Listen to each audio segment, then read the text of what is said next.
I actually think I've defeated lust. It's kind of an interesting topic a lot of people talk about on the internet, but I'll just tell you my story a little bit. I essentially started self improvement when I was 16 years old. And you may call it shallow, but my intention was to look better, become attractive, start attracting girls, become what I thought was cool, start having interactions, having opportunities to date, interacting with girls, and obviously hooking up, and just, doing the things that you as a young guy would find shiny. Over the past 4 to 5 years, I have done literally everything that I set out to do.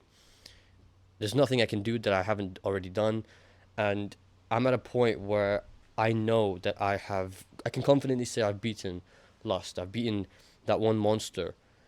And I want to talk about it. I want to share it because a lot of people talk about it. A lot of people are like, oh, how to beat lust and how to do it.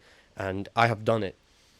And there's many things about it, but I really do want to share it. So let's talk about it. The view's phenomenal as well. So the sky's pink and everything. So, you know. So essentially, again, the reason why I started self improvement, why I wanted to get into shape, why I wanted to build an attractive physique, why I wanted to become a better speaker, talk to more people, essentially just gaining real world skills was so that I could become attractive. And although it wasn't the only reason, it was the main reason, right? There were other things like I just wanted to, live life in a way that I could accomplish every single goal that I had. If I said I wanted something, I would go and get it. I would want it and I would just go get it. And that has manifested its way and it's been very, very good. But in this one regard, when it comes to lust, it works in a unique way. I like to think of it like an experience that objectively seems exciting, right? For example, hooking up with a girl or dating somebody. So I've actually seen things across the board. I've dated phenomenal, like, wife quality girls, all the way to the other end of the spectrum being just casual hookups, low value, obviously.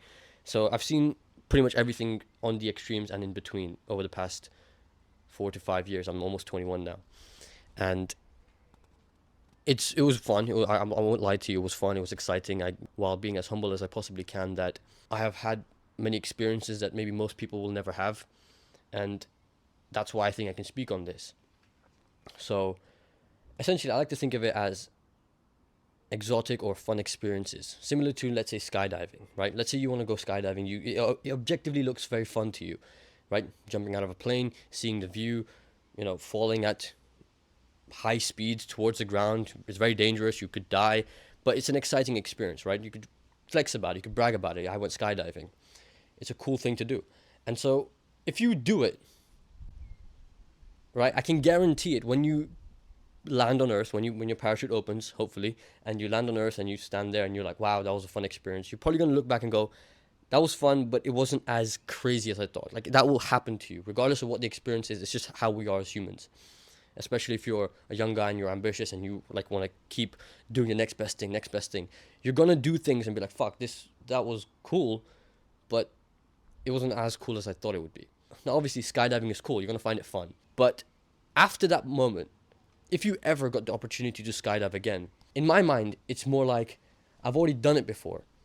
So why would I waste my time doing it again? Even if I found it fun, even if I found it exotic, even if I found it exhilarating and fun, I've already done it. Like, it's been done. It's something I've checked off. That's the same way I like to think of lust. There's nothing that I can, nothing that I've, there's nothing out there for me to do that I haven't already done.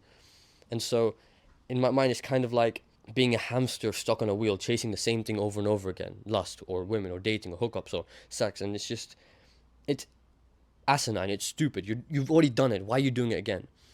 So that's my take on it. And the only way, if you're looking to beat lust, you don't beat it by suppressing it. You beat it by overcoming it. And that doesn't mean succumbing to every one of your desires, but it's just by having a lot of people like to give me shit on this, but it's about having the right experiences, or the sufficient and the correct experiences. Right now, you can choose what they are: hooking up, finding out, entering the market, and seeing for yourself what it is for yourself. Like, actually going in and finding out for yourself. That's the only way to beat it. You can't beat it by just sitting in your room, right? Resisting the urge to, watch some type of content. That's not how it works. You have to go into the real world, experience it for yourself, to an extent. And I'm not saying become a complete degenerate, but the only way to beat it is to overcome it. You don't suppress it. You're human. You're a human being. You have to overcome them.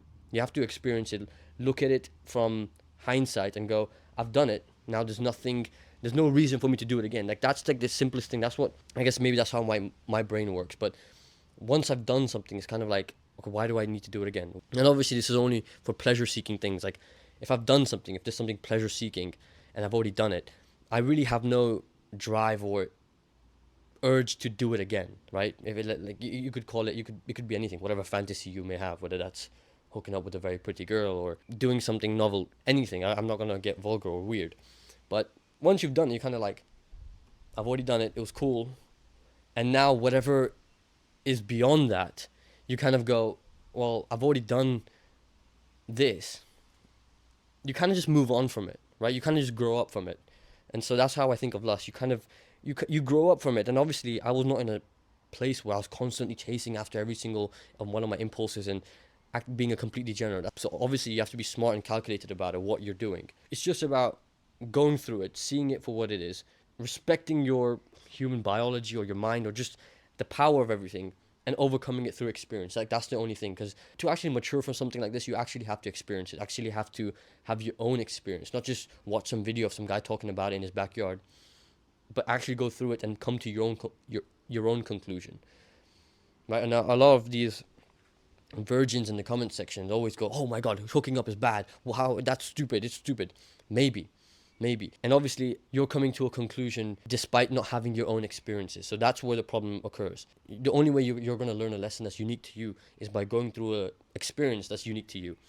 And that only happens by you actively going out there, literally wearing your heart on your sleeve, putting yourself out there in the crossfire, having experiences, getting shot, metaphorically, obviously, getting hurt, metaphorically, just getting that experience firsthand.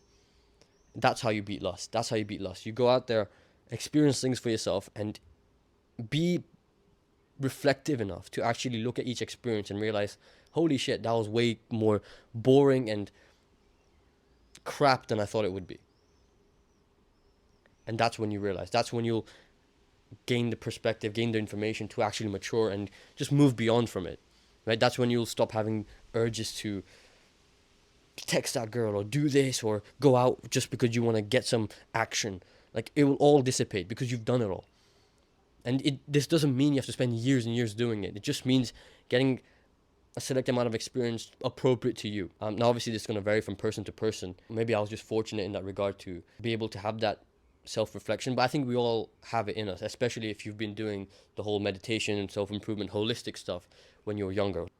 Again, when I started out my whole self-improvement journey, I did not have the genetics to build an attractive body, which was the first thing I did, basically, to build an aesthetic, attractive physique. I started out with bad genetics, I still managed to build one. I was pretty ugly and unattractive, I still managed to build myself up so that I could have experiences, learn the right lessons, and move forward and get into relationships that are actually meaningful with good people. So I hope this video helped you. It's a bit of a deeper video beyond some of the more fitness stuff, but I hope it helped you. And if you want to know more about building your own physique despite your genetics and just overcoming all your genetic or pre-existing limitations, click the link below. That's the whole community. That's literally what I'm building it off of. Click the link below. I'm sure you'll love it. And if you want to talk to me about anything else, anything across the broad range, maybe this video or anything else I've spoken about, that's the place to do it. But with that being said, I'll catch you in the next video.